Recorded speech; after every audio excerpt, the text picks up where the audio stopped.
No momento do intervalo, a nossa irmã Lívia nos pediu uma pausa e ela fez uma pergunta quase certa que intuída, porque a gente teve que parar por causa do intervalo e nós iríamos comentar se ela não perguntasse. Mas como está tudo engajado, ela perguntou assim: Bruno, diante da sua fala você critica a metodologia ou o conteúdo? Embora tenhamos procurado ser o mais explícito possível, nunca é demais reiterar. A crítica construtiva é a metodologia de ensino, obviamente. Principalmente nesta que estamos criticando, que é a metodologia já ultrapassada das apostilas. Mesmo que eu pegue, e não é o ideal, uma obra para ser estudada, e eu possa começar do início, porque ali já está a sistematização que Kardec fizera, e embora não seja o ideal, e vamos colocar o ideal, fora da Suíça, os que estudam por apostilas, no momento do encontro, poucos falam. E os que querem falar são cortados porque tem que acabar o roteiro daquele dia. Hoje estamos no roteiro 1. Meu irmão, isso só peço licença um pouco e nós tentamos, de uma forma demagoga, deixar ou podar aqueles que querem se expressar, que querem enriquecer o estudo, porque a gente tem que terminar aquele roteiro naquele dia. Porque quem preparou o roteiro tem que cumprir. Porque senão no final do ano nós não vamos acabar com o tomo 1 conforme planejado. Ou não vamos acabar com o tomo 2, que dura 2 anos e meio no estudo da mediunidade, exemplo.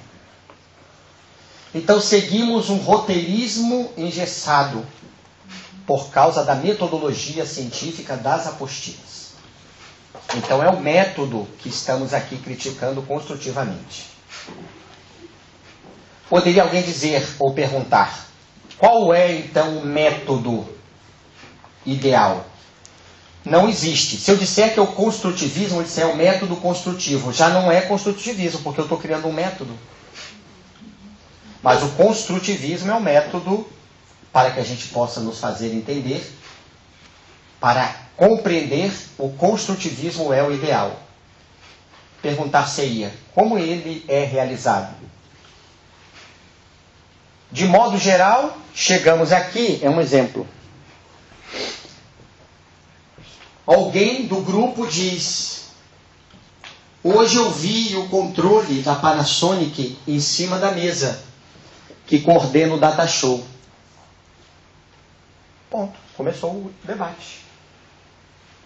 Mas por que é da Panasonic? Eu já vi um da Philips que faz a mesma coisa. Eu tenho um da Consul, da Samsung, e as marcas vão por aí, vai. E começa a debater sobre o produto e deixam as coisas serem construídas. Pode alguém chegar no grupo? Eu vi a notícia essa semana de um homem-bomba que, em verdade, matou milhares de pessoas, ou centenas, no aeroporto de Istambul. Pois é, interessante, como ficou o perispírito deste homem? Tão moldável, tão plástico. O outro levanta-se e desfaz em pedaços, alguém argumenta. E as moléculas para serem reunidas demoram bastante tempo. E começa o assunto. À luz da doutrina espírita. Chegaremos a esse ideal. Mas se ainda não estamos em condições, podemos fugir das apostilas diante da metodologia. Escolhamos uma obra e nesta obra não nos preocupemos. A diferença está em preocupar-se em acabar com o tema. Esse é o ponto nevrálgico. Se eu estou lendo o Evangelho mesmo em sequência, usando a pedagogia de Kardec, porque ele já dividiu bem em capítulos, colocou inclusive depois do primeiro, segundo e terceiro, as bem-aventuranças, seguindo a ordem inclusive de Mateus no capítulo 5º. Se a gente fizer essa sequência, o estudo muitas das vezes começa no primeiro parágrafo e fica ali, todo o estudo, porque nós vamos trazendo conceitos, enriquecimentos, porque vamos buscar em obras complementares para defender essa obra fundamental que são as obras de Kardec.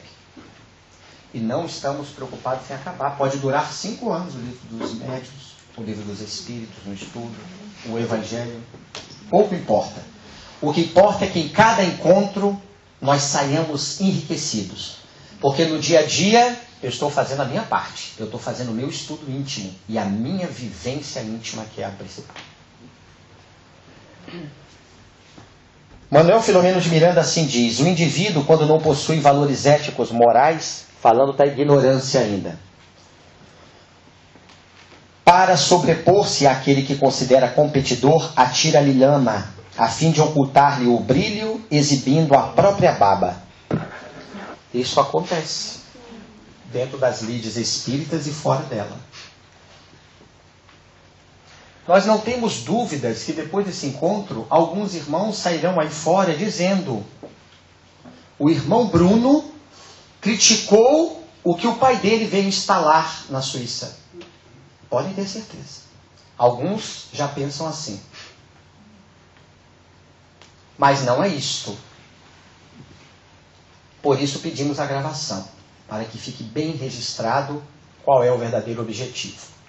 Porque nós, em algum momento, vamos atirar lama quando a gente não procura verdadeiramente viver os valores éticos morais. Aí não vamos ser redundantes, a gente procura, como pigmeus, a maledicência e a fala mal do próximo, onde em verdade exibiremos a nossa própria baba. Por que você está falando mal do Beltrano para mim, fulano? E mais, se você fala mal dele para mim, você também fala mal de mim para os outros. E você falando isso com essa serenidade, aquela pessoa não consegue mais invadir o seu campo psíquico. Nós temos o dever, não é direito, de fecharmos o nosso campo mental e não permitir que ninguém invada-o, perturbando-nos intimamente. Cada um é responsável pelos seus atos. A liberdade de um acaba quando começa do outro. E nós temos que respeitar a todos, mas que não invadam o meu psiquismo. Se alguém chega dessa maneira com pensamentos negativos, é um dever nós rechaçarmos. Para isso, temos que ter a coragem da fé, que Kardec propõe. E essa coragem são aqueles que falam diferente da maioria. Pedimos licença para ler uma parte que está no Evangelho segundo o Espiritismo. E Kardec, por ter passado por isso, só o item 15, olha o que ele diz. Ele coloca no capítulo 24, item 15, a quem possa interessar. A coragem da opinião sempre foi tida em grande estima entre os homens, porque existe mérito em afrontar os perigos, as perseguições, as contradições e até os simples sarcasmos, aos quais se expõe quase sempre aquele que não tem medo de proclamar abertamente ideias que não são a de todas as pessoas. Aqui, como em tudo, o merecimento é proporcional às circunstâncias e à importância do resultado. Portanto, quanto mais mexer com as emoções da criatura, nós defendermos essa verdade, porque isso vai acontecer, aqui, como diz, o merecimento é proporcionado de acordo com as circunstâncias. E finaliza ele: existe sempre fraqueza em alguém recuar diante da consequência de sua opinião e em renegá-la. Mas, agora ele dá o golpe de misericórdia. Existem casos em que isso consiste em uma covardia tão grande quanto fugir no momento do combate. Nós espíritas, quando enxergamos o ideal, vemos uma verdade, nós temos que defendê-la a contento, sem temer, conforme ele fizer, o próprio codificador. E dirá verdades que não são a da maioria. Agora, se eu não dizer, eu cometerei a incúria. Dissemos ontem no encontro do movimento, na cidade ao norte da Suíça, uma assembleia de ratinhos que se reuniram, é uma fábula de La Fontaine, para poderem discutir algo que estava acontecendo com eles. Cada vez que um ratinho saía para buscar o alimento, o gato do proprietário da casa ficava à espreita na toca. O ratinho saía, o gato abocanhava. E eles estavam perdendo irmãos. Até que fizeram essa assembleia. E o líder da assembleia disse: nós temos que tomar cuidado agora. Estamos perdendo irmãos num momento em que vamos sair para a colheita da subsistência nossa. Alguém pode nos ajudar com uma ideia? Um ratinho levantou a mão. Pois não. É simples. Coloquemos uma coleira no pescoço do gato com um sininho. Quando ele estiver vindo, a gente vai ouvir o barulho. Ele vai ficar estreita na nossa toca. Todos ficam quietinhos, ninguém sai. Vamos vencê-lo na paciência. Quando ele sair, o sininho vai tocar e nós vamos perceber que poderá aquele, naquele dia que tem a função de buscar o alimento, ir com tranquilidade. Os aplausos foram unânimes. Menos um não levantou. E todos foram diminuindo os aplausos, olhando para aquele ratinho que não bateu palmas. E antes que pudesse perguntar alguma coisa, as palmas foram diminuindo, esperando que ele falasse algo. Não demorou. Ele disse: eu não bati palmas, simples. A ideia é magnífica. Eu gostaria de saber quem vai colocar a coleira no pescoço do gato. Quem será esse que vai ter a coragem da fé? Os espíritos irão intuir sim, porque sempre num ambiente envolvido ao bem tem alguém pronto para defender. Depois que ele falar, vai achar alguns poucos, porque a maioria, a ideia será diferente. Mas uma vara é fácil de ser quebrada, disse Jesus. Duas formam-se um feixe, torna-se quase inquebrantável. Imagine achar 3, 4 irmãos. Numa casa de 10, 20 trabalhadores, um só já conseguiria demolir os preconceitos e as ideias falsas. Pela ironia, como Sócrates fez, ou pela maiêutica. Então todos nós temos que ter essa coragem da fé, para falar as verdades que não são a da maioria, mas defendê-la com os subsídios, porque a verdade é um conhecimento justificado. Qualquer outra coisa é opinião. E opinião é doxa, do grego. Quem estudar a epistemologia de Platão perceberá. Todos nós temos direito ao achismo. São as opiniões. Um dia eu estou no bar, eu falo o que eu acho, o fulano fala o que acha.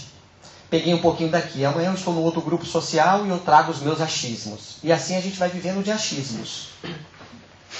Mas para viver com a verdade eu preciso de um conhecimento justificado, eu preciso de subsídios para dizer. Por isso que quem acha, quando vai fazer um comentário, levanta a mão e diz: eu acho isto. É um direito que tem dentro do livre-arbítrio, mas não é uma verdade, meu irmão. Quando alguém tem uma verdade, ela pede a palavra, num grupo de estudo, como exemplo, já que estamos falando, conforme está na obra tal, eu li certa feita o espírito tal dizendo isso, isto, aquilo. Olha a defesa do comentário. Trouxe uma verdade, um conhecimento justificado. Este é o propósito de todos aqueles que defendem e pretendem defender a verdade. Há um preço a ser pago, um ônus. E é pesado. Mas é compensador. E o estudo nos proporciona esses alicerces. Sem hesitar, conforme os espíritos dirão daqui para frente. Mas principalmente a vivência nesses postulados. Então é o estuda e estuda-te.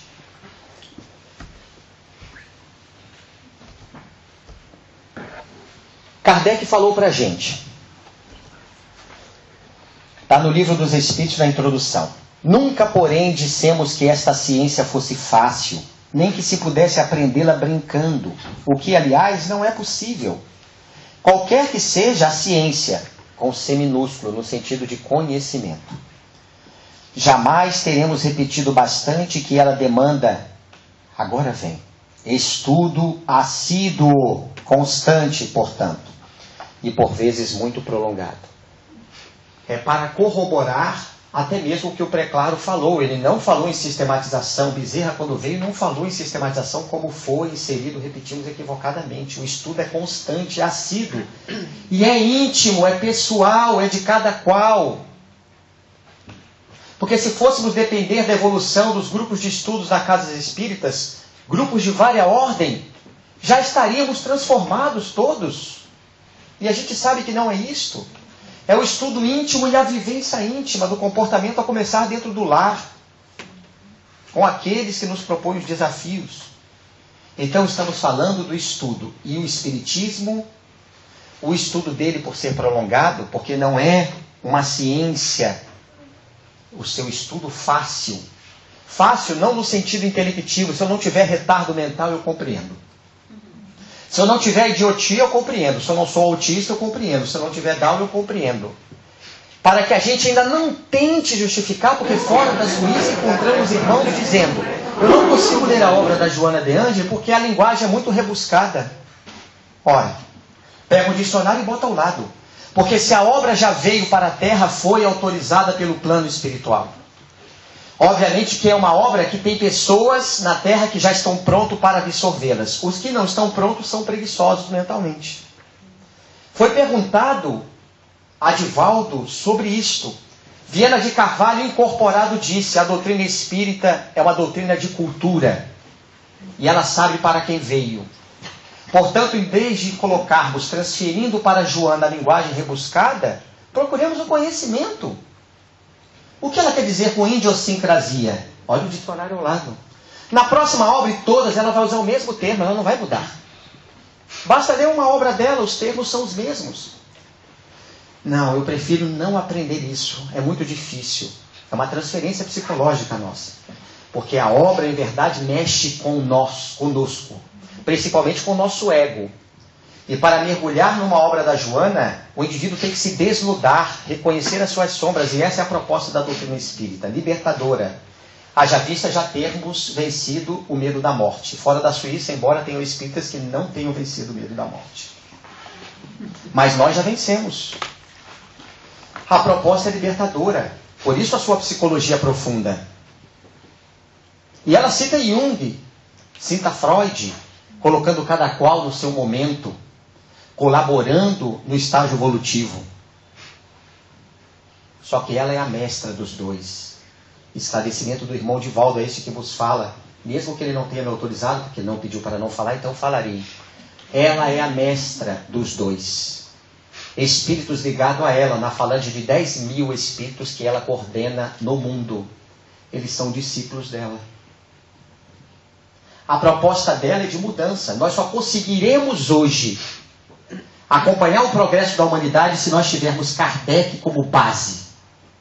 Ele é o alicerce. E ele diz: não será a última palavra o livro dos Espíritos.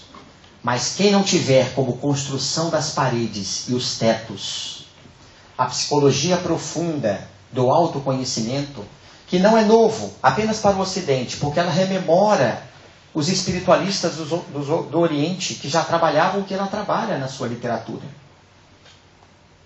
Nós não conseguiremos acompanhar o progresso da Terra. Continuemos.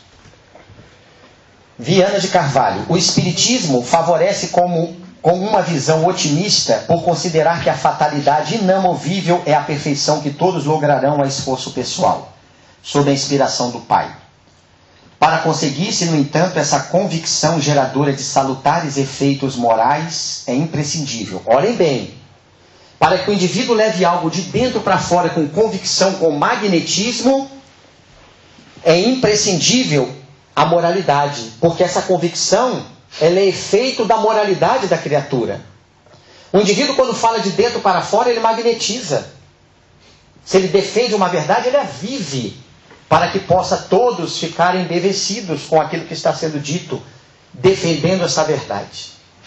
E então ele diz: é imprescindível o estudo da doutrina espírita, com o aprofundamento mental dos seus postulados, para que nós deixemos bem registrados nas gravações que estão sendo feitas. Aqui a nossa apologia é sim ao estudo. Devemos estudar, mas também temos o dever de praticar aquilo que estamos estudando. E isto é essencial. Portanto, rememorando a pergunta da irmã, nós apenas criticamos a metodologia que foi inserida equivocadamente no movimento espírita. Muitos não absorveram, graças a Deus. outros absorveram. Tiraram bom proveito, obviamente, porque é melhor do que se não tivesse o estudo.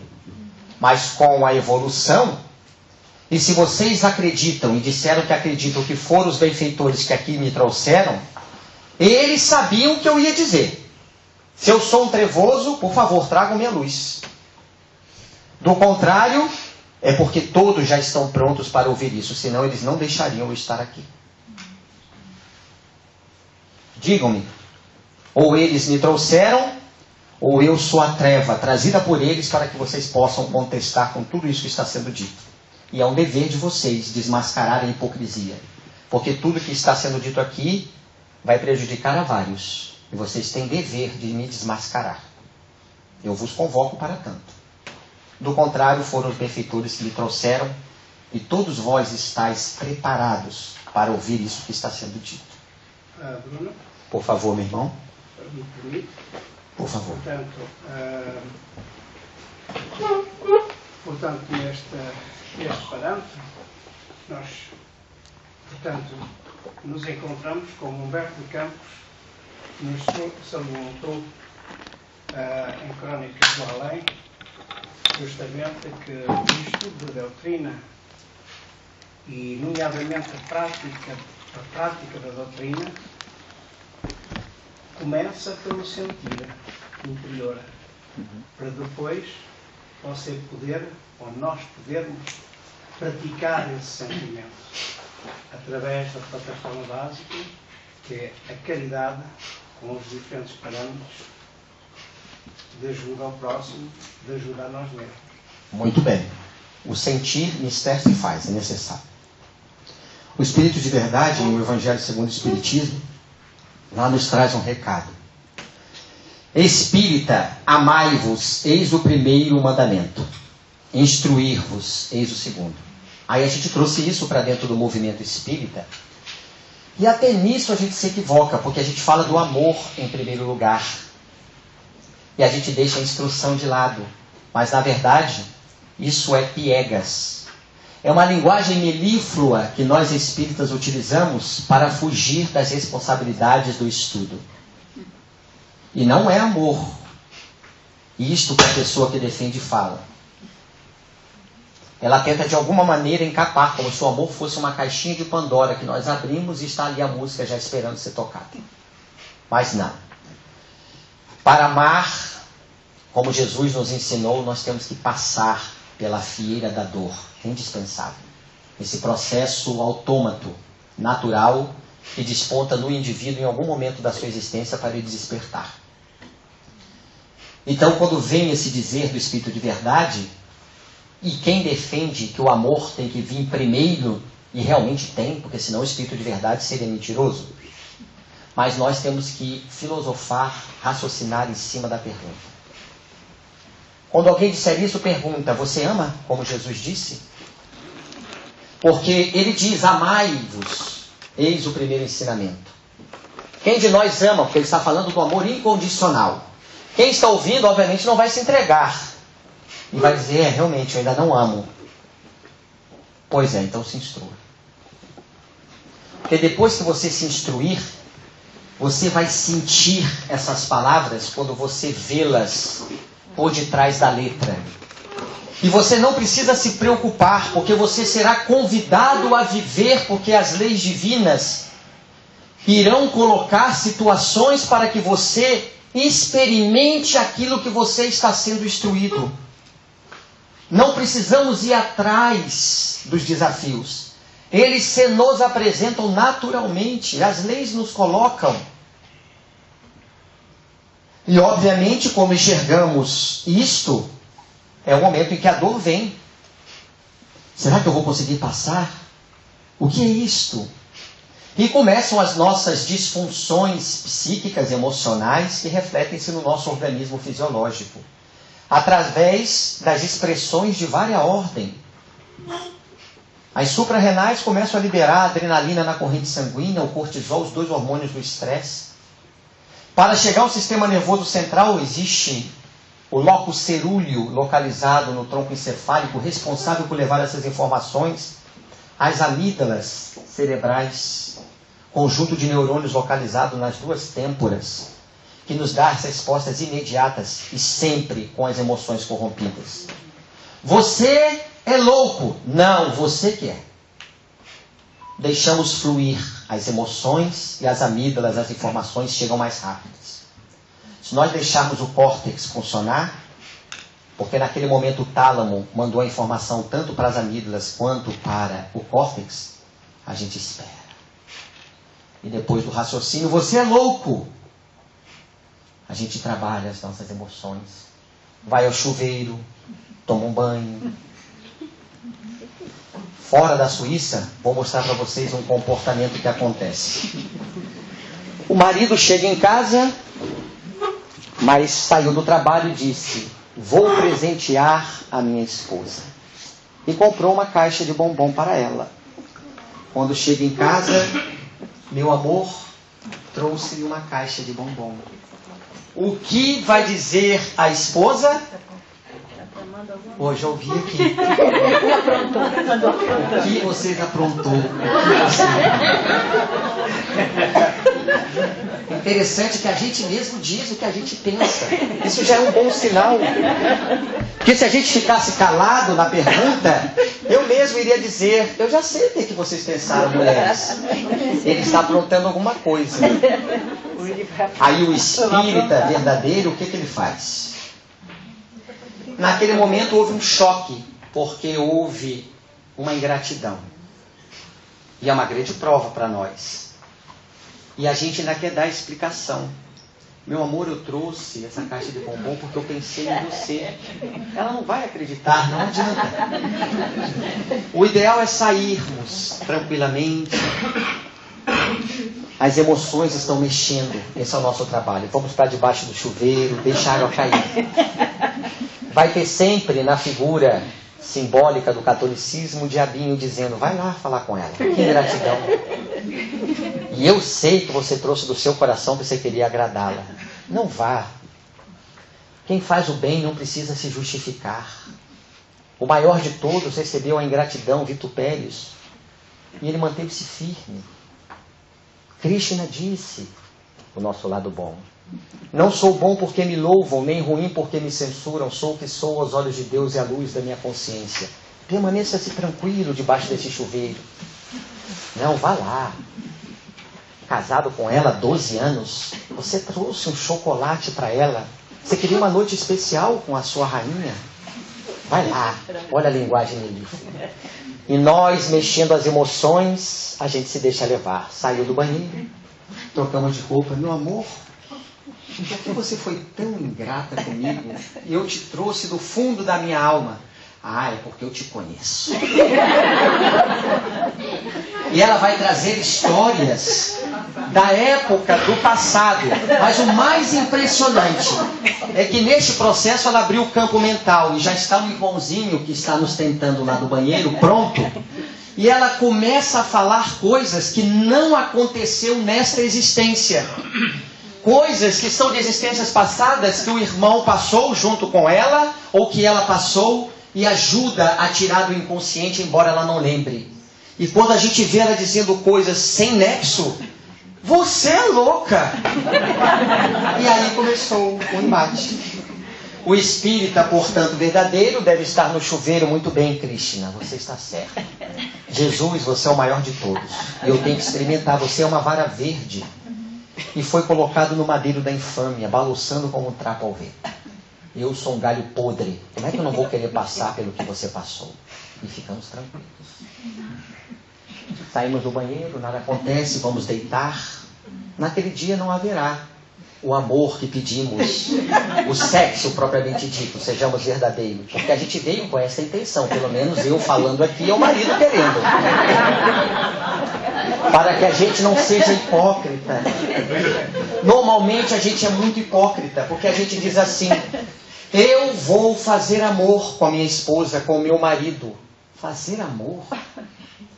Depois do sexo, não passa 5 minutos, traz um copo de água para mim, por favor. E não existe o por favor. Espera um pouco. Não, eu quero agora. E já estão xingando-se. Depois do ato sexual, fazer amor é eu tratá-la todos os dias bem. É eu poder levar na manhã um café para ela na cama. Isso é fazer amor. É eu levar ela a um cinema e nós conversarmos sobre assuntos salutares. É eu abrir a porta do carro para ela. Eu sei que aqui os irmãos suíços fazem isso para suas esposas. Fazem sim. Eu sei que fazem. Porque todas as mulheres devem ser consideradas rainhas. Os gregos consideravam as suas mulheres como rainhas. Nós dissemos isto há pouco em Estesia. Os que lá estiveram sabem o que queremos dizer. Inclusive temos até um casal de Estesia aqui, aonde o marido, ou o namorado, ou o noivo, já está fazendo o que nós propomos. E vamos pedir licença para relatar novamente. As mulheres não devem dar a chave de casa para os seus maridos, quando eles saem para trabalhar. Se naquele dia ele chegará primeiro, pode ser. Mas como ela chega sempre, a maioria das vezes, primeiramente, ela diz, eu vou lhe dar a chave hoje porque eu quero dormir, ou estou vendo a novela, ou estou estudando e não quero ser atrapalhado. E dá a chave a ele. Quando ele chega em casa, ele abre a fechadura e empurra a porta. Mas ele jamais deverá adentrar. Ele deve primeiramente perguntar, minha rainha, e ela lá do quarto vai dizer, estou indo, e ela virá nos receber homens. Não entramos ainda no lar, quando ela para à nossa frente, isso é obrigação. Nós não estamos sendo aqui hipócritas, estamos falando do fundo da alma. Esse é o procedimento de todo homem de bem. Sim.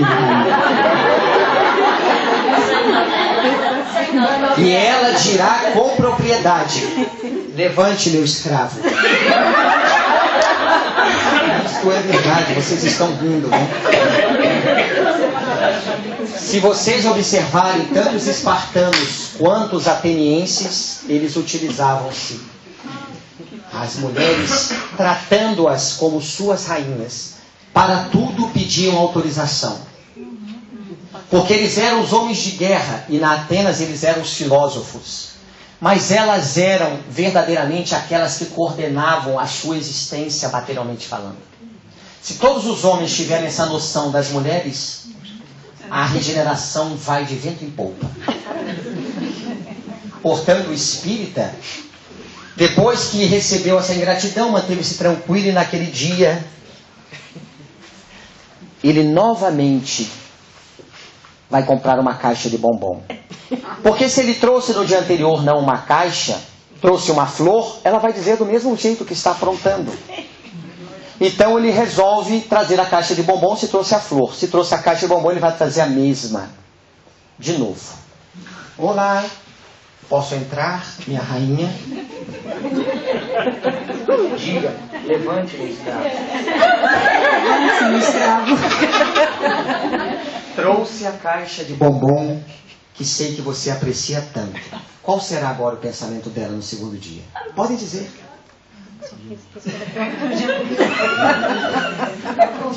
O pensamento será este, sem dúvida. De duas uma. Ou vai desmontar, porque como diz João, a ação da caridade desmonta qualquer espírito endurecido. Você nada falou do dia anterior, não procurou explicações nem justificações, porque fez o bem sem ostentar, sem esperar resposta, porque ele é toda excelsitude, e trouxe a mesma caixa com o mesmo carinho. O máximo que ela vai falar, você quer me engordar, né?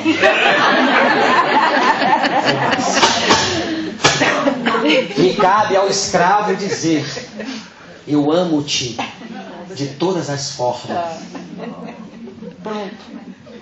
Logrou êxito porque permaneceu firme.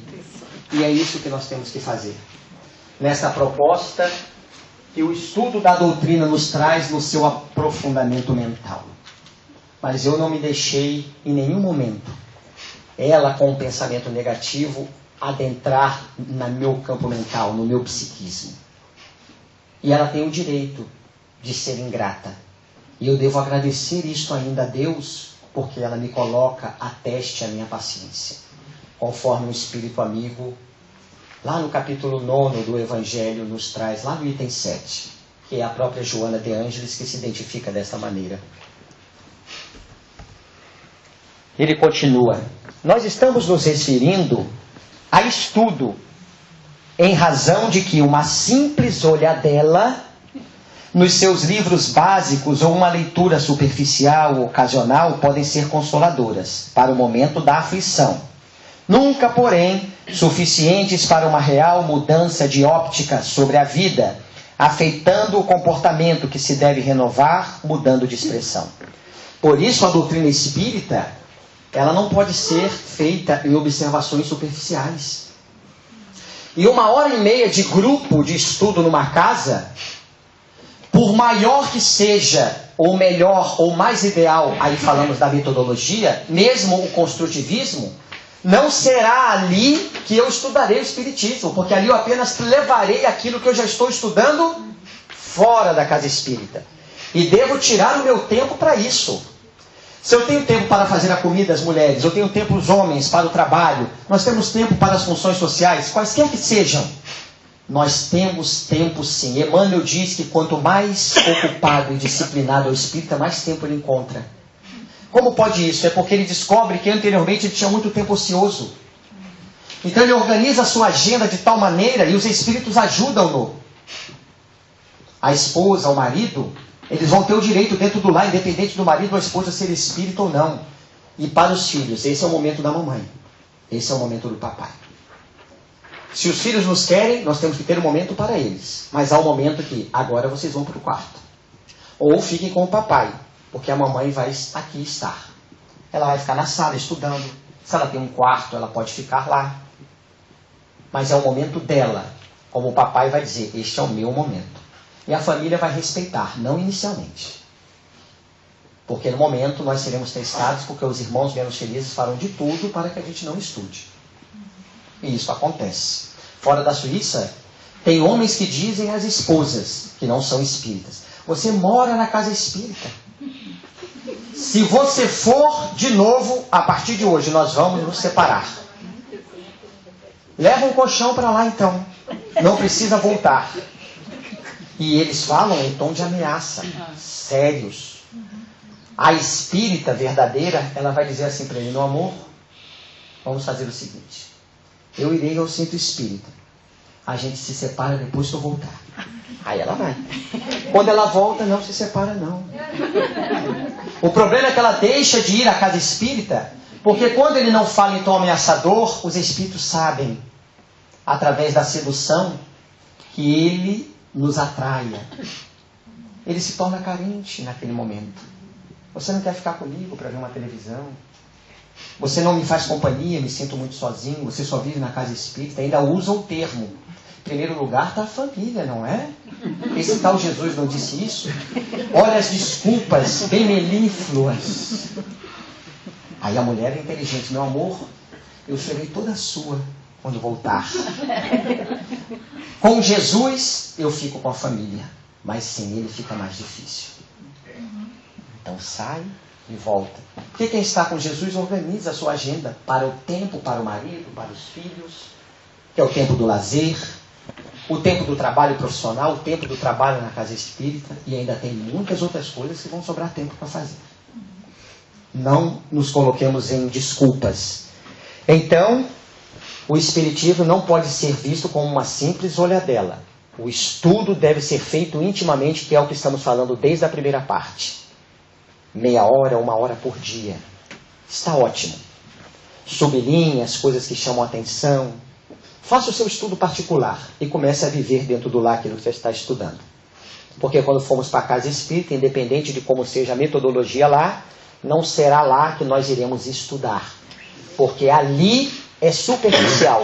Mesmo eu seguindo apostilas, mesmo eu trazendo um estudo construtivista, eu vou enriquecer o estudo, tornando-o construtivista pelo meu estudo em casa. Mas ali na casa espírita não é o estudo que nos propõe os espíritos. Porque 1h30, uma semana, não é suficiente para tanto. Pois não, minha irmã. A nossa fundadora do nosso centro, Terezinha Rey, o esposo dela, que era um grande psicólogo suíço, ele dizia que quando você quiser dar um trabalho para alguém, não procure alguém que tenha pouco trabalho, procure alguém que já está com a agenda bem cheia, alguém que tem muito trabalho, porque ele vai aceitar o trabalho. Se você procura alguém que tem pouco trabalho, ele não vai aceitar, porque nunca tem tempo. Quem tem pouco nunca tem tempo, mas quem tem muito, muito trabalho, ele vai dar um jeitinho de achar um tempinho para fazer aquele trabalho que é se dispor. É verdade. Mente vazia, depósito do Satanás, do vocábulo popular. Pessoa ociosa, ela nunca tem tempo, porque ela quer continuar na ociosidade. Agora, quem tem a mente em trabalho útil, quer sempre mais produzir. Porque já conheceu a efetividade dessa produção, desse trabalho mental, que muitas das vezes pode ser braçal, mas ela já ganhou gosto e vai achar um tempo sim. Emmanuel não estava errado, portanto. O Espiritismo é uma doutrina que não pode ser penetrada por meio de leituras superficiais. Vocês percebem que nós estamos colocando vários espíritos dizendo a mesma coisa. Porque lá na gravação, não vai ser o Bruno que disse. Foram os espíritos, briguem com eles, que trouxeram o trevoso para dizer o que eles falam. O Espiritismo é uma doutrina que não pode ser penetrada por meio de leituras superficiais. Aliás, como sucede em toda a ciência experimental, exige reflexões cuidadosas em torno dos seus conteúdos iluminativos, da sua moral assentada, dos ensinos de Jesus Cristo. Continuando, conforme ele os enunciou, e não conforme foram adaptados às paixões de grupos e teólogos amargurados e déspotas que formaram grupos fanáticos e perversos. Nós não vamos ser redundantes, apenas colocamos mais um espírito falando a mesma coisa. Allan Kardec. A verdadeira doutrina espírita está no ensino que os espíritos deram, e os conhecimentos que esse ensino comporta são por demais profundos. Ele já disse algo antes, agora pegamos outra parte, em outra literatura, ele trazendo. E extensos para serem adquiridos de qualquer modo, que não por um estudo perseverante, portanto, sistemático, constante. Essa é a verdadeira interpretação do estudo. Feito no silêncio e no recolhimento, que é o que dissemos, é o nosso momento, ninguém pode interferir. Ninguém, marido, esposa, filhos, pai e mãe. Porque só dentro dessa condição se pode observar um número infinito de fatos e particularidades que passam despercebidos ao observador superficial e firmar sua opinião. São recados de que o estudo não deve ser superficial. Mais um de Allan Kardec. Viana de Carvalho traz outro. De um lado é a ausência de estudo sistemático, de autodidatismo espirítico, aurido na codificação, de atualização doutrinária em face das conquistas do moderno pensamento filosófico e tecnológico. Ele faz essa observação dizendo que nos falta a ausência de estudo. Nós sabemos que as casas espíritas, em sua maioria, na Suíça, quase todas, ou se não todas, elas têm um grupo de estudo. Aliás, no Brasil e no mundo devem ser raras as que não têm estudos. Que bom que já existem. Mas tem casas, pouquíssimas, que têm esta ausência. É o que ele diz. Quando não é a falta de estudo, é a falta do autodidatismo, que é o processo íntimo de cada um estudando por si em casa, que é a melhor e a mais eficiente metodologia de estudo. Aurido da codificação. Então, mesmo que não tenha o estudo na casa espírita, eu devo ter o meu estudo. Porque com este estudo eu vou ajudar a casa espírita, inclusive naturalmente, a formar um grupo de estudo. O espírita verdadeiro não se sente completado, mas em construção evolutiva. Estuda sempre, observando as ocorrências e buscando retirar o melhor proveito, a fim de crescer emocionalmente sempre mais. Esse é o sentimento do verdadeiro espírito. Estudando sempre. Foi o que o irmão Rui quis dizer. Ele sente essa necessidade. Porque isso completa-o. E ele é convidado depois a viver isso. Sócrates, o maior filósofo grego que existiu, precursor do cristianismo, inclusive, numa discussão com um grande político que era chamado o mais sábio da Grécia, ele dizia: este homem não pode ser o mais sábio da Grécia, porque ele pensa que sabe e nada sabe. Eu não penso que sei e realmente nada sei. Aliás, quanto mais sei, mais eu sei que nada sei. Essa deve ser a nossa prerrogativa e os nossos pensamentos. René Descartes tem uma fabulosa: troco tudo que sei pela metade do que ignoro. O indivíduo está indo sempre em busca. Quanto mais ele aprende, ele quer deixar tudo que já sabe pela metade do que ele não sabe, porque ele sabe que é infinito o conhecimento. Esse deve ser o pensamento do espírita. Ivone Pereira, mais uma. Mais do que nunca somos de opinião que o adepto do espiritismo precisa estudar. Estudar amorosamente a doutrina que professa. Habilitar-se no conhecimento da sua filosofia com a máxima atenção. Estudar doutrina espírita, porém, não será certamente limitar-se o adepto à leitura rápida de uma página expositiva, uma vez por semana, e comentá-la com seus pares durante 30 ou 50 minutos. Isto não basta. Bruno? Pois não? E esta senhora Hugo Pedrada? Já vamos falar dela. Muito bem, seu Rui. Será necessário o estudo diário, metódico, a meditação sobre o capítulo escolhido, a assimilação silenciosa a sós com nós mesmos, quando advêm as irradiações benéficas do invisível, ajudando-nos à penetração do assunto. Com seus tutelares espirituais, perdoem-nos, nos servisse, como se tutelares espirituais nos servissem de mestres. Estamos sempre esperando os espíritos se comunicarem. Ajuda-te que o céu te ajudará. E para que os espíritos nos inspirem e nos ajudem, nós temos que ter este arcabouço. Nós temos que ter esse conhecimento. Uma palestra inspirada por Divaldo Pereira Franco, é um exemplo, o maior orador do mundo. Tudo que ele diz, ele sabe o que está falando, está na caixola mental, perdoe-nos o termo vulgar. Ele estuda todas as mensagens recebidas por todos os espíritos quando transcreve para o computador. Eles estudam-as. Fora as outras literaturas que ele lê nas aeronaves, nos aeroportos, no hotel. Não para de estudar. E tudo que os espíritos dizem, ele tem esse conhecimento. Não é a Joana que está inspirando, que está falando o conhecimento dela. Ele já teve a lição na sua primeira palestra. Que ele esperava dos espíritos e diz: não, faça a sua parte. Então nós temos que fazer a nossa parte. Devemos sim estudar. E nós citamos aqui já vários espíritos falando a mesma coisa. Parece até que copiaram-se entre si. Mas são médios diferentes, espíritos diferentes. Mas é a universalidade dos ensinos. E essa mulher, como disse o irmão Rui, sofreu muito. Nós dissemos isso na primeira parte.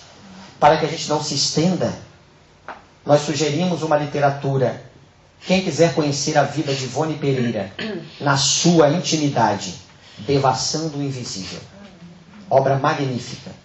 Ali ela dá testemunho de tudo que acontecera com ela de forma sintética. Embora tenha pormenores, como esse que contamos do Divaldo, quando encontrou-a ao lado de Chico, lá.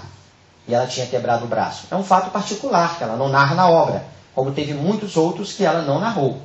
Mas essa obra, nós vamos perceber que esse espírito teve o preço a ser pago. Primeiro porque teve que resgatar as 3 últimas existências como suicida. E nessa pediu a mediunidade com Jesus. Então foi dobrado o trabalho, porque ela teve que viver no bem pela mediunidade com Jesus e ainda resgatar esses erros do passado quando pôs termo à sua vida em 3 existências anteriores. Devassando o Invisível é a obra a ser sugerida e todos irão corroborar com o que o irmão Rui disse. Ela realmente sofreu pedradas. Joana vem nos dizer: o estudo é trabalho do espírito para empreender a apreciação ou análise de certa matéria ou assunto especial, adquirindo conhecimento. Estuda a doutrina espírita, nós já falamos aqui o que ela diz, e estuda-te. Alerta é a obra. Irmão X, a grande questão de todos os tempos não é propriamente a de conhecer, mas a de entender a finalidade do conhecimento. Eu estou estudando, mas para que eu estou estudando? Aí vem o sentir do nosso irmão Rui dito. No momento em que eu estou estudando, eu começo a perceber o porquê disso. E a gente começa a sentir a razão, o porquê daquilo. E a gente percebe, eu tenho que viver isso. E nós somos testados. Nós somos colocados ao lado de familiares, onde nós somos recebidos de forma mal educada, de forma ingrata, por aqueles que convivem conosco. Aí, opa, agora eu entendo a finalidade do conhecimento. É porque eu tenho que colocar em prática. Não adianta eu ler a ingratidão e agora estou sendo convidado ou convidada a viver por aqueles que estão ao meu lado e foram ingratos comigo. Já vivem comigo há anos. Que ingratidão, e a gente se queixa. Mas não, eu sinto, é isso que eu preciso passar. Porque se eu não precisasse, eu não estaria passando por isso. Deus não dá fardos pesados em ombros leves. Se tudo que está acontecendo comigo é porque eu sou capaz de suportar e preciso para colocar à prova o meu amor verdadeiro. Emmanuel nos traz. São tantos espíritos, né, falando a mesma coisa, interessante isso. Inteligência que não ama, e um trevoso também aqui, procurando colaborar. Inteligência que não ama pode ser comparada a valioso poste de aviso, que traça ao peregrino informes de rumo certo, deixando sucumbir ao tormento da sede. Inteligência que não ama. Todos temos necessidade de instrução e de amor. Estudar e servir são rotas inevitáveis na obra de elevação. Não queremos ser redundantes, é apenas mais um espírito que traz a mesma informação. Olha outra, de outra obra. Pelo amor, que acima de tudo é serviço aos semelhantes, a criatura se ilumina e a formoseia por dentro, emitindo em favor dos outros o reflexo de suas próprias virtudes. E, pela sabedoria que começa na aquisição do conhecimento, recolhe a influência dos vanguardeiros do progresso, que lhe comunicam os reflexos da própria grandeza, impelindo-a para o alto. São as duas asas que ele nos coloca para a evolução, o amor e a sabedoria. Sem sabedoria, não há caminho. Mas sem amor, não há luz. Mister se faz os dois.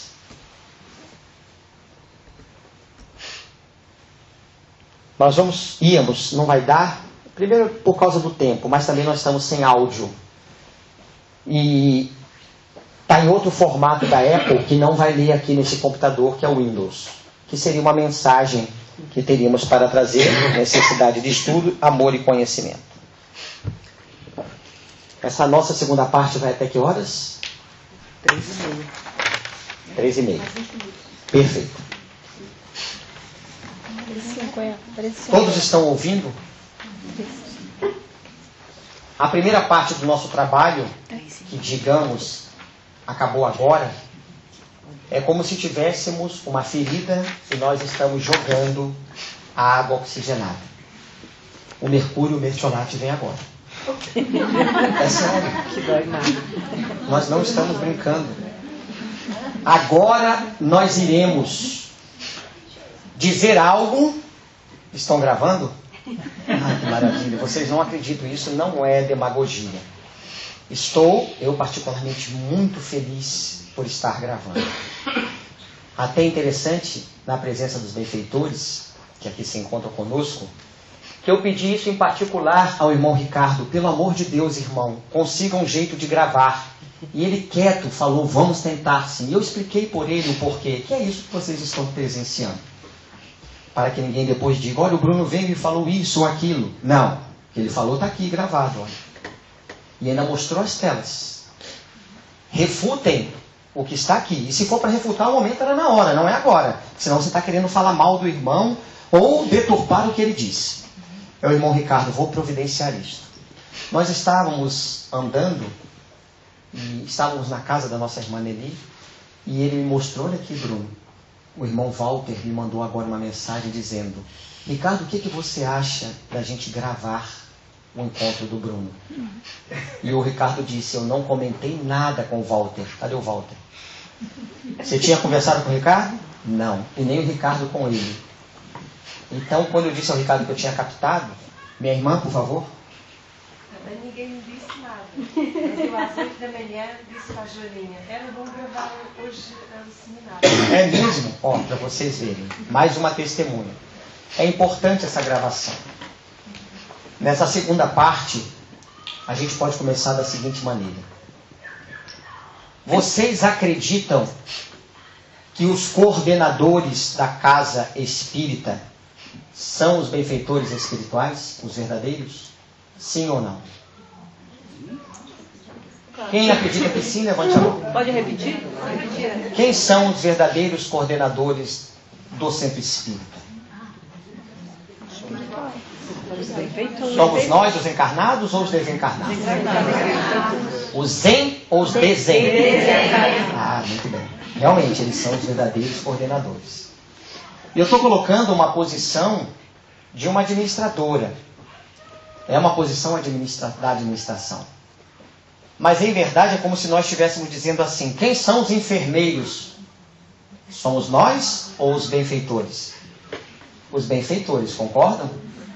Nós somos os doentes da alma, ou não?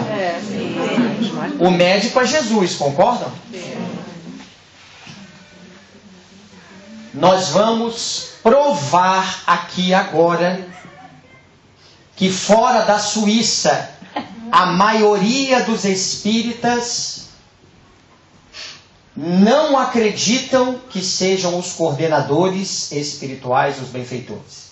E mais, iremos provar que os benfeitores espirituais têm dificuldades de estarem conosco na casa espírita.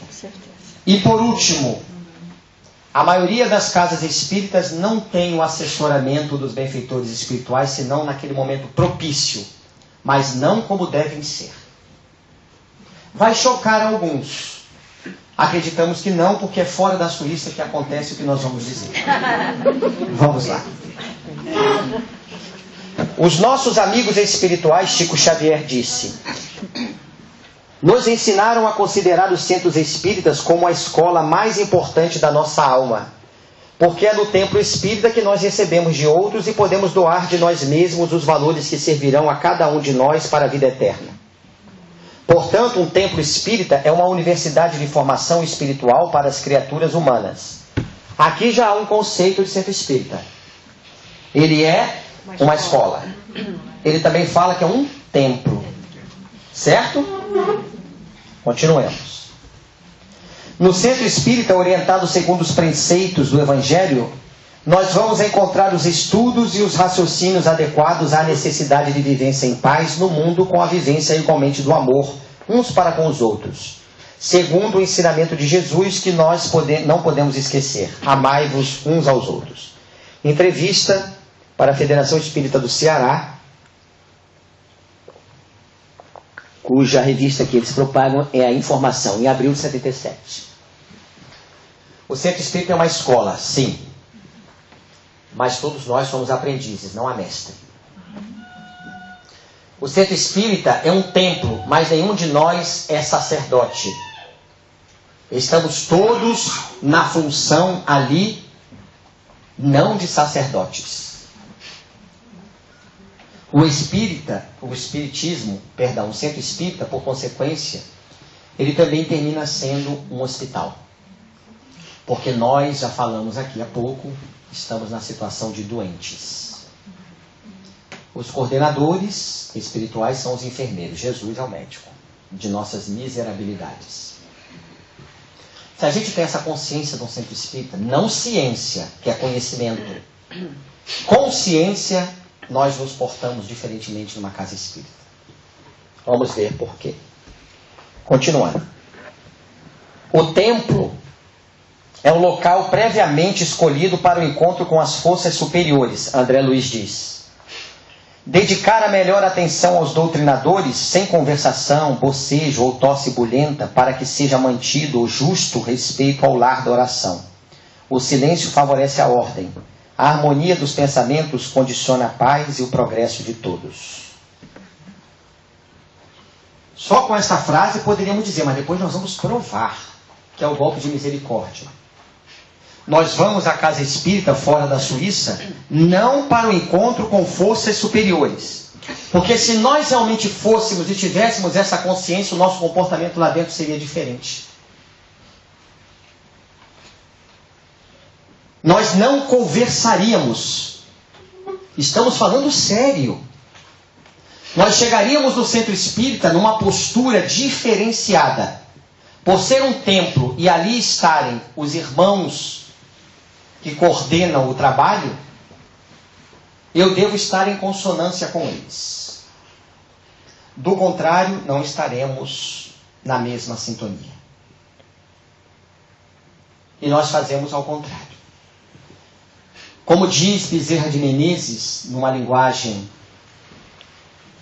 à luz, ou como melhor ele se expressou, em Dramas da Obsessão, os centros espíritas, em sua maioria, assemelhando-se a clubes sociais. O Manuel Filomeno de Miranda, ele é mais incisivo e não deixa de ser verdadeiro, com a sua personalidade, com o seu temperamento. São os centros espíritas, em sua maioria, uma balbúrdia. É um arraial federal, como diz. Não conheço essa linguagem, mas uma balbúrdia. Nós chegamos à casa espírita, deve haver a recepção, somente uma pessoa. Uma, não precisa mais que uma. Se naquele dia os trabalhadores é a exposição pública da casa, e eu sou um trabalhador da casa e eu vim para assistir à exposição pública, porque naquele dia eu não estou na recepção, eu não estou designado a um trabalho de atendimento fraterno, se a casa tiver. Mas é o dia da exposição. Eu não estou escalado para receber aqueles que chegam. O meu papel é chegar, dar o boa noite àquele que está ou àquela na recepção, e nós vamos dizer como deve ser esse boa noite. Levante-se, por favor, Lourdinha. Ela é recepcionista da casa. Pode ficar aqui, meu irmão, por favor. Eu cheguei à casa. Como as casas aqui diferem-se das casas do Brasil, terreno próprio, é alugado, é um compartimento, um apartamento, a porta deve estar aberta. Eu sou o trabalhador, já sei, porque não são os frequentadores que dão trabalho aos espíritos, são os trabalhadores. Somos como nós, quando chegamos na casa. Eu vou na casa da Lourdinha, ela me convidou, a gente chega, eu, por exemplo, ia me sentar, me comportar. Ela não ia saber ainda o trevoso que está ali sentado. E eu ia sentar-me, quietinho. Você quer uma água, Bruno? Eu quero. Se ela me chamasse para dormir, no outro dia eu ia arrumar a cama. A gente é todo comportado. Eu estou frequentando. Depois que eu adquiro intimidade na casa da Lourdinha, muda de aspecto. A máscara cai, ela vai ver quem realmente eu sou. Então os frequentadores estão nessa fase. Chegando, eles não dão trabalho. Eles obedecem pela exposição. Os trabalhadores é que dão trabalho. Cheguei como trabalhador. Olhamos bem, e aqui estamos dramatizando, mas não estamos fugindo um pingo sequer de como deve ser o comportamento. Está a Lourdinha na recepção. Eu já sei que a porta está aberta. Fora da Suíça as pessoas chegam assim. Lourdinha, como é que você está, minha irmã? Tudo bem? Prazer te ver. Ai, bem, hoje eu vim agora aqui, peguei um ônibus, sabe, e falo algumas coisas do dia a dia. A Lourdinha, pois é, hoje eu estava isso. Nesse meio termo está vindo outro trabalhador chegando. Lourdinha! E abraça a Lourdinha. Bruno! E a gente forma o círculo social. Aí vão chegando mais, o círculo já social começou na recepção, aí forma-se o grupinho ali, outro a colar. Começou a balbúrdia, começou o clube social. É assim que nós fazemos. O correto. Olhem bem. Pode ser uma irmã, eu posso fazer assim.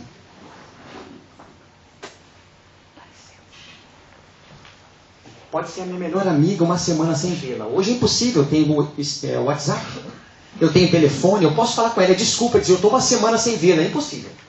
Eu posso conversar com ela o que quiser pelo WhatsApp. Ou posso ligar para ela, então não pode ser uma desculpa. Entrei-me,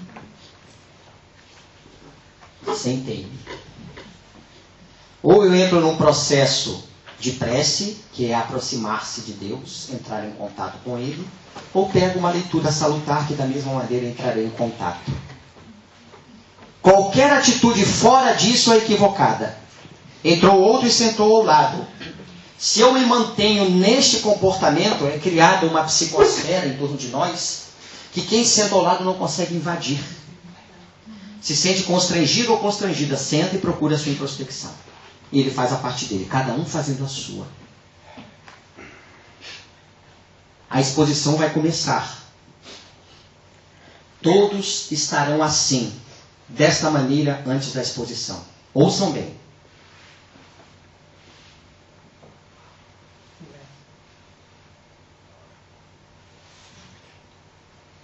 Ouçam o barulho do silêncio.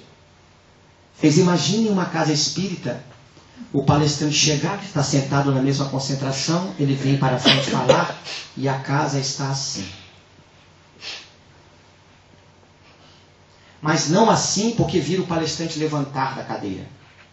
Mas assim porque desde o primeiro trabalhador que abriu a porta da casa e está na recepção, ele tem o dever de dar boa noite, porque não estamos num funeral, não é para entrarmos que nem um robô.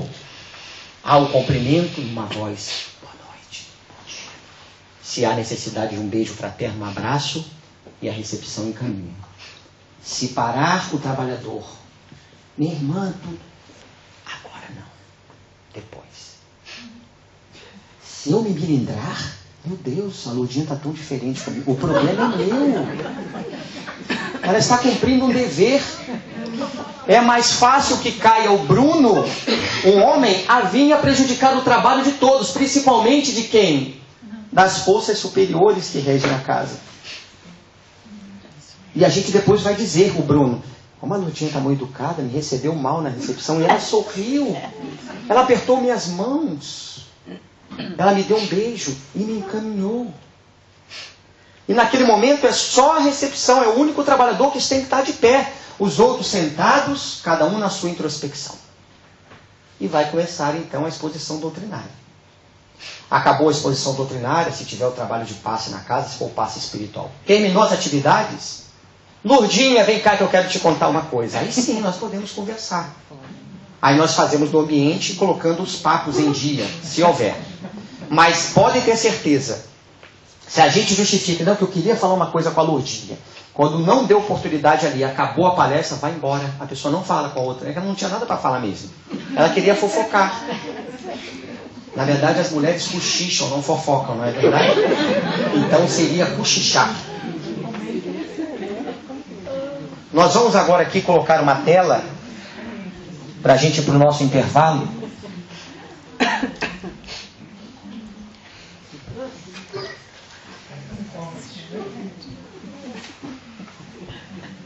Nós vamos colocar uma tela para provar que o que nós aqui dissemos é a verdade. Portanto, temos que trazer um conhecimento justificado. Vamos justificá-lo. Aqui ninguém precisa ter formação de primeiro, segundo grau, faculdade, doutorado, pós-doutorado para entender o que nós vamos explicar aqui. Mas as leis divinas são resumidas em duas fórmulas. Em dois viés. Leis morais e leis físicas. As leis morais não andam sem as leis físicas. E as leis físicas não andam sem as leis morais. A reencarnação, por exemplo, é uma lei física. Porque querendo ou não querendo, se o indivíduo tiver que reencarnar, ele vai reencarnar. Isso é uma lei de atração magnética. Seja ele endurecido, suicida ou penitente. Mas é moral porque vai trazer a oportunidade de naquela encarnação, de alguma maneira, ele colocar para fora as mazelas do seu perispírito. Seja porque é endurecido, arrependido, ou porque é uma reencarnação compulsória como suicida. Então aqui nós vamos trazer uma lei física e as suas consequências morais para provar que fora da Suíça a gente diz que está indo para o centro espírita e que lá são os benfeitores que assessoram. Mentira. Nós fomos a uma casa, nós vamos relatar isso depois dessa explicação. Essa fórmula é física, tem a primeira letra chamada lambda, e ela tem um significado: comprimento de onda. A letra C depois do sinal de igual, tem um significado. Velocidade da onda. No caso aí, é a velocidade da luz, porque a letra C representa a velocidade da luz. O F, frequência da onda. Então, nesta fórmula, assim podemos nos expressar. Comprimento de onda, ou comprimento de uma onda, é igual à velocidade da onda sobre a frequência da onda. Entendiram aí? Entendidos até aí?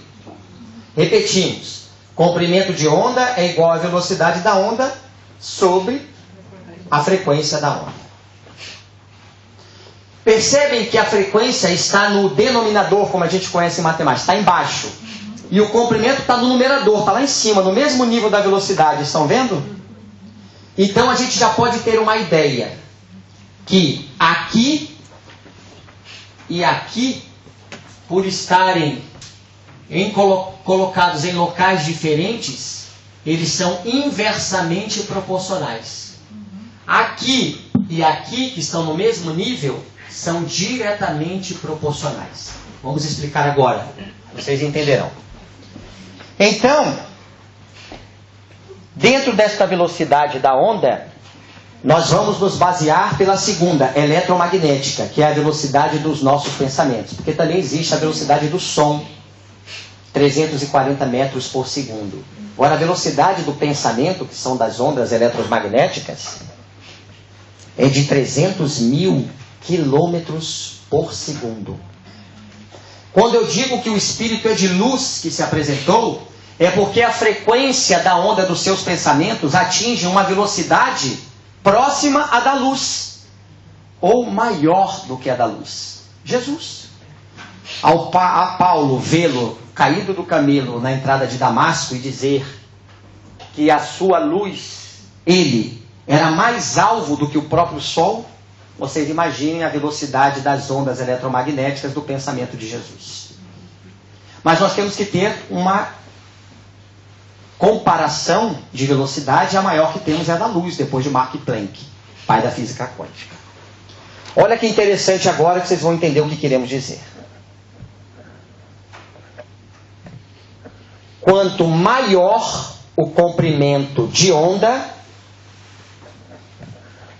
menor será a frequência. Porque nós sabemos, são inversamente proporcionais. Quanto maior aqui, menor aqui. Se aqui fosse menor, aqui seria? Muito bem.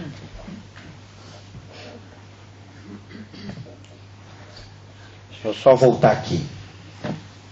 Portanto, se entendemos, quanto maior o comprimento de onda, menor a frequência, ótimo. Se for, quanto menor o comprimento de onda, maior a frequência, ótimo. Nós colocamos aqui agora o que a física nos traz no conceito de ondas, já que estamos num meio tridimensional, precisamos colocar representando uma onda assim, que é assim que é expressa na física. Colocamos duas ondas, a de cima e a de baixo. Para que a gente meça uma onda, o seu comprimento, aquela letra lambda da forma anterior, eu tenho que pegar a parte mais alta da onda, que é chamada de crista. Quando o surfista está surfando, ele tem que remar quando a onda está aparecendo, aí vai ter um momento que ele tem que dropar. Dropar é subir na prancha. Ele vai segurar na borda da prancha, vai dar um impulso e vai ficar em pé. Ele só consegue lograr êxito para descer a onda, se ele fizer isso quando a prancha estiver na crista da onda, lá no alto. Se ele fizer isso na metade da onda, ele vai apertar e vai afundar a prancha. Ele não vai conseguir dropar e surfar por consequência. Então, o que lá chamamos crista da onda é esse ponto máximo dela. Então a gente pega a crista de uma onda, desce, vai, e quando ela chega no movimento igual, a gente para. Juntando uma crista com a outra, nós conseguimos medir o comprimento da onda. Entendido? Vamos ver a onda de baixo. Peguei aquela crista, desci, subi e vou na outra crista. Botei 2 pontos, coloquei uma reta, medi o comprimento de onda. Entendidos? Uma pergunta agora. Qual das 2 ondas, a de cima ou a de baixo, tem menor comprimento de onda? Menor comprimento de onda. A de cima. Dá pra gente ver, não dá? De baixo está bem maior do que a de cima, que está menor. Então a de cima tem menor comprimento de onda. Portanto, maior. A de baixo tem maior comprimento de onda. Portanto, menor. Pronto, golpe de misericórdia. Os espíritos evoluídos pensam em alta frequência, comprimento de onda curto. Espíritos como nós, imperfeitos, pensamos em baixa frequência, portanto, em comprimento de onda longo, segundo a fórmula. O que significa frequência alta e comprimento de onda curto? Todos os meus assuntos, consequências do meu pensamento, devem estar elevado a um patamar. Se eu estou dentro do centro espírita e eu falo da comida que eu fiz hoje, para aquele ambiente o assunto é de frequência baixa. Porque lá encontram-se espíritos evoluídos que estão pensando em frequência somente sobre valores da alma. Coisas do dia a dia, não estamos falando em palavrão. Nem queixumes, porque fora da Suíça ninguém se queixa com amigos na casa espírita.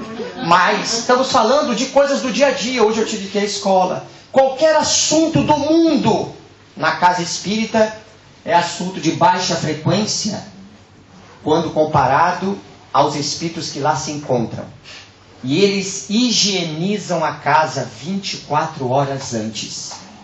Numa terminologia fidedigna de higienizar, física, química, eles ionizam a casa. Isso é explicado como centros de força. Quando o centro de força é positivo, imaginemos um centro espírita como uma bola, o centro, e várias flechas saindo desse centro em direção ao exterior, certo? São centros de forças positivos que criam em torno deste centro uma capa. Se eu entro e penetro neste centro de força e interfiro através desta frequência, eu viro a flecha negativa. Eu abri uma comporta. Eu abro a psicosfera do centro para adentrar irmãos menos felizes. Portanto, eu não faço o que Jesus pediu. Ajuda-te para que o céu te ajude. E como Hermínio disse, nós já fazemos muito quando não atrapalhamos o trabalho deles. Eles higienizam o ambiente. Deixam eles ionizados. Estão eles apostos em alta frequência. Chega o trabalhador. Isso é fraternidade. Eu não preciso falar alto. Tem pessoas no auditório mesmo que não têm. Os espíritos estão ali. Sem falar em caridade, isso é falta de educação. Mas também é falta de caridade para com eles. Já que temos a consciência que são eles que dirigem o trabalho da casa. Olá, tudo bem hoje? Ela, tudo bem, Bruno? Seja bem-vindo. Não tem assunto nenhum, eu estou consciente, ela também. Se eu quiser conversar com ela no final. Entrei. Sentei-me e faço a minha introspecção. Se eu trouxe uma comida, como aqui é costume, nem vamos entrar nesse assunto, na Europa, eu não vou abrir e dizer, Lourdinha, eu trouxe um bolinho maravilhoso. Olha a frequência. Eu estou em sintonia com os benfeitores? Não está mesmo. Isso é assunto para falar lá fora, ou pelo WhatsApp, vou levar o bolo. Não o abra agora, leve, deixa no cantinho e vá sentar no seu lugar que ele deve. Porque o trabalhador já está ali pronto na recepção. E se é uma palestra, ele naquele dia vai ser o único trabalhador, a não ser que teve uma outra atividade. Mas ele deve ser o primeiro a abrir a casa espírita, naquele dia. Hoje a escala é você, Lourdinha. Amanhã é você, seu Rui. É você, Selma. E assim por diante. E a pessoa vai, abre, e todos os outros vão chegar para assistir a palestra. Não é melhor do que ninguém? E vai se portar como tal. Os frequentadores vão chegar, que não conhecem nada. Primeira visita na casa. Vão ficar quietinhos também. Estávamos numa casa espírita para proferir uma palestra sentamos na tribuna e ficamos em concentração. Logicamente, que a balbúrdia estava no auditório, como é comum na maioria dos centros espíritas. Mas procuramos manter-nos em concentração, e a espiritualidade ali, obviamente, iria nos ajudar, porque a gente ia proferir a palestra, independente do ambiente, pelo menos todo mundo ia calar-se naquele momento. O dirigente do trabalho, então, tocou um sininho, porque ele tem essa mania nessa casa espírita. Ele toca o sininho, atenção, irmãos, aí todo mundo vai começar, é agora que eu tenho que fazer silêncio. Não, mas era desde antes. Aí todo mundo ficou em silêncio. Aí começou, para não dizer o pior, benfeitores amigos, a casa espírita, regulada pelo nosso irmão Bezerra de Menezes, os benfeitores. Quem disse? Digo a vocês, na hora me veio o pensamento. Quem disse? Bezerra? Os benfeitores espirituais? Nesse clube social? Aqui eles não estão. Estávamos certa feita sentados com o nosso irmão Divaldo Pereira Franco. Contamos essa história esses dias, a nossa irmã Nelly. E disse a ela que provavelmente a gente falaria isso aqui, né? E obviamente estamos falando devido ao assunto. Estava sentada uma outra irmã, até preferimos não citar por uma questão de ética também. O marido dela e o Divaldo estavam almoçando conosco, melhor dizendo, nós com ele. E ele então colocou o garfo à boca, comendo. Depois ele colocou o garfo, literalmente, largou-o. Irmã tal, quantos centros espíritas existem aqui no estado tal? É no Brasil. Divaldo, eu não tendo muito dissenso. O fulano de tal, meu marido, sabe mais. E o marido disse, no estado do Rio de Janeiro, em torno de 500 a 510, no máximo, centros espíritas no estado do Rio de Janeiro. E todo mundo ficou olhando para ele. Ele olhou, pegou o garfo e voltou a comer. A gente não entendeu. Claro, alguém apitou para ele fazer a pergunta. Ele fez, a resposta não veio ainda. Ele começou a comer e nós começamos. Deu um intervalo de 1 minuto, ele parou, largou o garfo e disse, só há 5 centros espíritas ligados ao Estado, no Rio de Janeiro, ligados à espiritualidade superior. Vocês sabem o que significa isso? Para que não nos desestimulemos, o seguinte, não significa que os outros 505 ou 500 não tenham o assessoramento dos espíritos, dos benfeitores. Mas ele quis dizer que 5 apenas tinham o assessoramento de uma estirpe de espírito como Bezerra de Menezes, de Eurípides Barçanufo e tanto outro, Joana de Ângeles. Esse assessoramento direto, mas só trabalhadores que têm essa consciência. Porque para o indivíduo fazer isso que estamos falando, não basta apenas ciência. Temos a certeza que fora da Suíça, que essas gravações chegará, provavelmente irmãos lá fora, mesmo ouvindo isso, continuarão fazendo a mesma coisa. Mesmo tendo a ciência hoje, mas não a consciência. Nossa parte, porém, fizemos. Não poderão dizer depois ou mais tarde, não, eu não aprendi isto. Isto é algo novo. Olha, vem um conhecimento novo, eu tenho que absorvê-lo. Se eu não concordar, eu devo refutar imediatamente. Do contrário, há raciocínio, é logicidade. Isso está me explicando, eu tenho que mudar o meu comportamento. Os irmãos que estão comigo, cada um por si, tem que mudar, cada um pensando por si. A Casa Espírita, então, faz uma reunião na diretoria com os trabalhadores, dizendo, nós temos que mudar nossos hábitos. Como é que falaremos? E vem a organização, que é importante. Divide-se as escalas, como é que nós iremos nos portar daqui para frente. E se as casas fizerem isso, verão o resultado magnífico. O ambiente salutar. Porque os espíritos, que não são estes dos 5 que Divaldo disse, obviamente assessoram as casas. É que quando chega aquele momento em que a balbúrdia acaba, eles começam a trabalhar. Mas não estão ligados os seus trabalhadores a esta falange direta de espíritos superiores. Porque para tanto nós precisamos ter essa consciência. E para que eu tenha eu já tenho que viver isso em mim. Estou indo ao centro espírita, o que lá vou fazer? É uma casa de oração, de estudo e de fraternidade. Mas não é a minha casa. A casa é de Jesus, devo respeito a Ele. aos enfermeiros que lá ele coloca, para que possa me levar os fluidos necessários. Lá quando chegar, que eu possa estar à sua disposição, Senhor. Porque chegarão muitas pessoas aflitas, e que os benfeitores possam tirar os fluidos vitais de mim, sem eu perceber nas minhas rogativas, e levar a este cardiopata, a esta irmã que sofre no fígado, a este irmão que está perturbado, a este irmão que está em desavença consigo mesmo, com a namorada. A gente já sabe que não está acontecendo isso, é só exemplo, tá? Então, os Espíritos utilizam-se de nós para tanto. E nós nos tornamos os instrumentos deles. Isso é ser instrumento dos Espíritos, conforme a Selma disse no início. Nós nos elevarmos neste encontro com eles, fazendo a nossa parte. E nesses nossos pensamentos, nessa introspecção, eles começam as cirurgias. Por isso, nós vamos encerrar para o intervalo, que quando aqui diz o Espírito,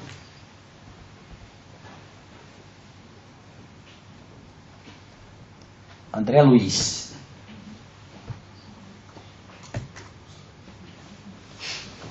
forças superiores, doutrinadores sem conversação, nós já explicamos. E estamos falando não dessa conversação, que é tão pior ou maior do que a normal. Fiquem todos como devem estar, assim mesmo. Imaginem nós agora num centro espírita, o palestrante aqui, e alguém no auditório conversando assim com o outro. Isso incomoda, é como se fosse um mosquito. No ouvido é pior, né? Então, aqui nós não estamos falando dessa conversação das cordas vocais. Nós estamos falando do comportamento íntimo, do silêncio interior que sequer as cordas vocais se expressam. É este mergulho, é tornarmos-nos calados. O calado de um navio é a parte de baixo que nós não enxergamos que está sobre o oceano. O calado de um iceberg, que é a parte de dentro d'água, que é bem maior do que aparece, é a parte submersa. Tornemo-nos calados, no sentido verdadeiro do termo, psicologicamente falando. Mergulhemo-nos nas profundidades do nosso oceano interior quando chegamos a uma casa espírita. E se fizermos isto, nós estaremos assim, antes da exposição doutrinária, antes do grupo de estudo.